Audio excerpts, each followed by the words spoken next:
పెద్ద నోట్ల రద్దుతో black money ఉన్న వాళ్లు దానిని వైట్ చేసుకునేందుకు నానా తంటాలు పడుతున్నారు. నిజామాబాద్ జిల్లాకు చెందిన ఇద్దరు వడ్ల వ్యాపారులు కమిషన్ బేస్ లో మనీ మార్చేందుకు ప్రయత్నించారు. అయితే మధ్యవర్తిగా వ్యవహరించిన వ్యక్తితో పాటు మరో వ్యక్తి ఆ ఇద్దరిని తుపాకులతో బెదిరించి 14 లక్షలు ఎత్తుకెళ్లారని పోలీసులకు ఫిర్యాదు చేశారు బాధితులు.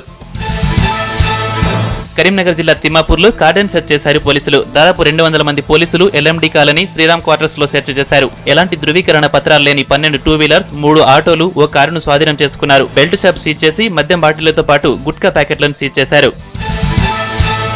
టీడీపీ నేత రేవంత్ రెడ్డిపై ఫైర్ అయ్యారు కరీంనగర్ మేయర్ సర్దార్ రవీందర్ సింగ్. సీఎం కేసీఆర్ ను దేశమంతా కీర్తిస్తుంటే ప్రతిపక్షాలు విమర్శించడం సరికాదన్నారు. దేశంలో ఏ రాష్ట్ర ప్రభుత్వం చేపట్టలేని అభివృద్ధి కార్యక్రమాలు రాష్ట్రంలో అమలు చేస్తున్నారని చెప్పారు.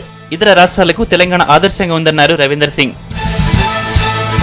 రోడ్లపై వేధించిన ఆకతాయిలకు సరైన బుద్ధి చెప్పింది ఓ యువతి. ఖమ్మం జిల్లా పెవిలియన్ గ్రౌండ్ ముందు నడుచుకుంటూ వెళుతున్న యువతిని కామెంట్ చేశారు ఇద్దరు యువకులు. వెంటనే రియాక్ట్ అయిన ఆ యువతి పబ్లిక్ లో ఇద్దరు యువకులను తాటా తీసింది. తన భర్తతో కలిసి ఇద్దరికి దేహశుద్ధి చేసి పోలీస్ స్టేషన్లో అప్పగించారు. అవినీతిని నిర్మూలిస్తేనే అభివృద్ధి సాధ్యమంటున్నారు వేములవాడ ఎమ్మెల్యే రమేష్ బాబు. అవినీతి నిరోధక వారోత్సవాల సందర్భంగా పట్టణంలో 2K రన్ నిర్వహించారు. తెలంగాణ తల్లి విగ్రహం నుంచి అమరవీరుల స్తూపం వరకు ర్యాలీ నిర్వహించారు. ఈ కార్యక్రమంలో విద్యార్థులు, యువకులు పెద్ద ఎత్తున పాల్గొన్నారు.